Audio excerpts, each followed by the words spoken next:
Get to work, tractor man. Nine!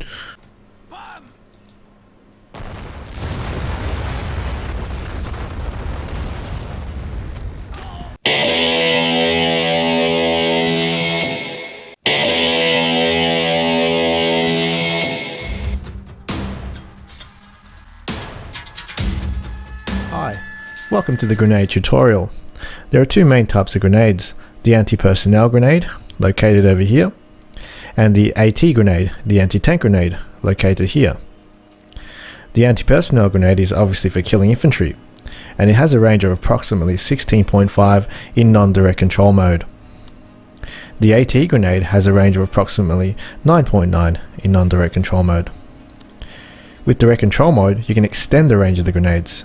The AP grenade has a range of about 18.5 in direct control mode, and the anti-tank grenade has a range of about 12.5.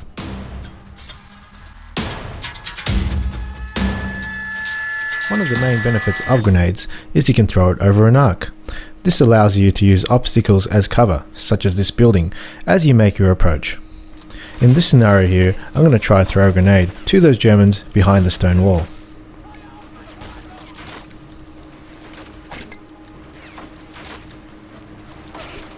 As you can see, I switched to direct control mode. This allowed me to extend my range a bit further, so I can actually throw the grenade behind the cover of this building, so any troops around here won't shoot me before I throw the grenade.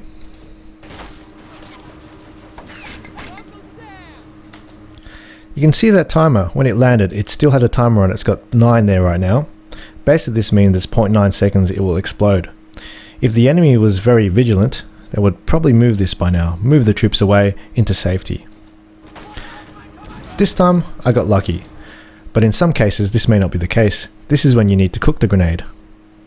Basically, to cook the grenade, you have to go into direct control, hold your left mouse button, this will count the timer down, then you can throw it after you think the timer's gone down enough, so it will explode on impact.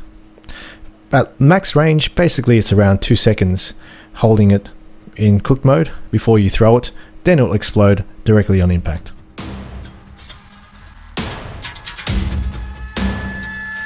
There are some areas in maps which are made for grenading.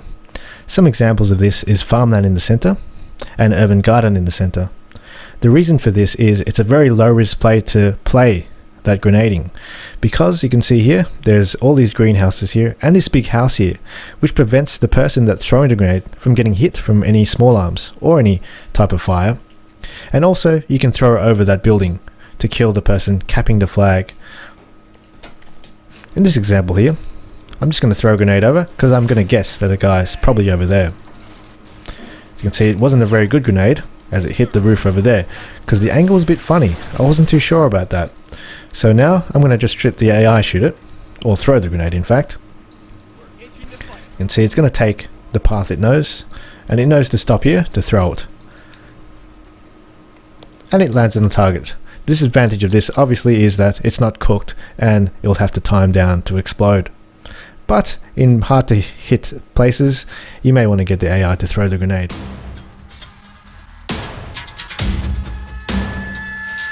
Grenading can be very hard work and take up a lot of your time.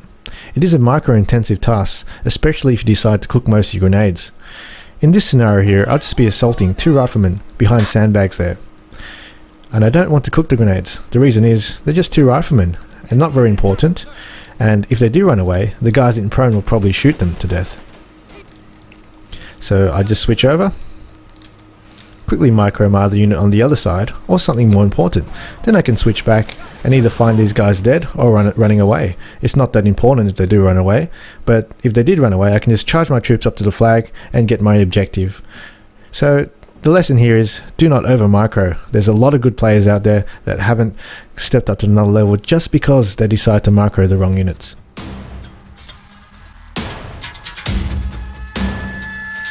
There are some situations where you do want to micro. This is when you are attacking priority targets, such as a machine gunner.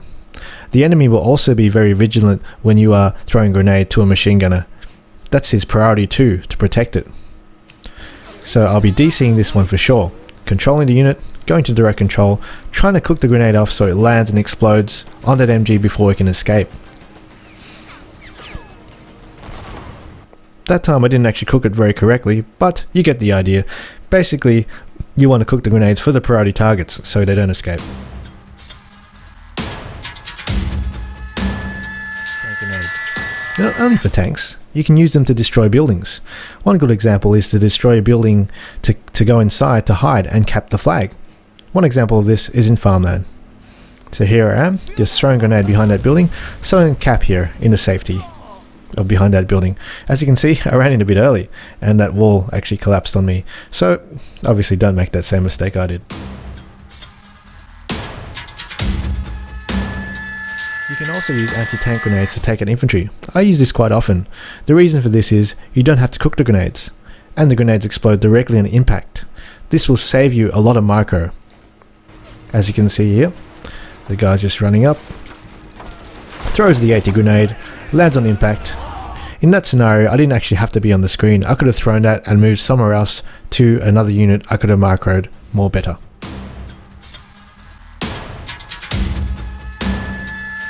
One of the biggest mistakes I see when people throw grenades is they simply right click on the tank and expect the infantryman to hit its target when the tank starts moving.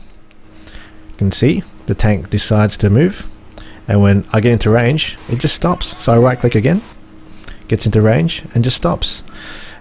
Sometimes it does a similar thing where it just glitches and doesn't want to throw the grenade when it gets close. So you should not just right click on the tank. This is how you actually kill a tank with the 80 grenade, especially when it's moving. What you want to do is actually run with the tank to where it's moving. So here I'm just following it, going a bit closer, then throwing the grenade. There it goes.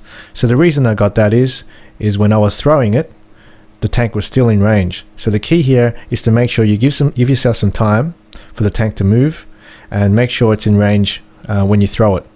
So if I waited a bit longer when I was over here and threw the grenade, the tank might have been out of range and I could have glitched or either threw the grenade on the ground.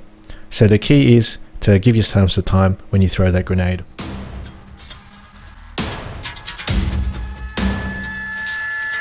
In some cases, you do want to throw a grenade at the engine, especially versus heavy tanks. Heavy tanks can sometimes withstand a grenade shell to the side or to the front, such as this target here. A grenade to the engine ensures its death. Most of the time when you hit an engine, it results in a flame. I'd say nearly all the time. You can see here, it flames. After it flames, it pretty much explodes and dies.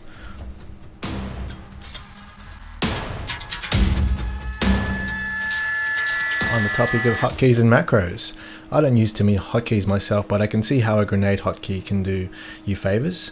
I do have a grenade macro, in fact, on my mouse. I got this Swotor MMO Razer mouse with about 12 buttons on the side here. I don't use any of them except one. One of the buttons is the grenade, this number 1 button here. Basically what it does is right clicks to change the grenade, then goes into DC. So I click my SMG guy, for example, right click, press that one, it changes to a grenade that goes into DC. Then I manually hold left click to cook, or run around with my WASD keys to move my troop to cook and throw the grenade. I tried also setting some of these numbers for different measures of cook. So one is like a 15-second cook, one is a 17 range cook. But I found those didn't work too well, it just confused things, and also it's not too responsive with Men of War. Sometimes in laggy games, the actual macros don't work. The reason for that is the delay. So you got to make sure if you do set a macro or have some macro software, you set a delay timer between the two and test it out on laggier games, because it may work okay in your 50 ms game. When you go to 200 ms game, it won't work. So test around with the timers on setting your macros. I'm sure you have, I'll be interested to see if any of you guys have some cool macros on Men of War, as that's the only one I use, and I don't use any other hotkeys except the spacebar for prone.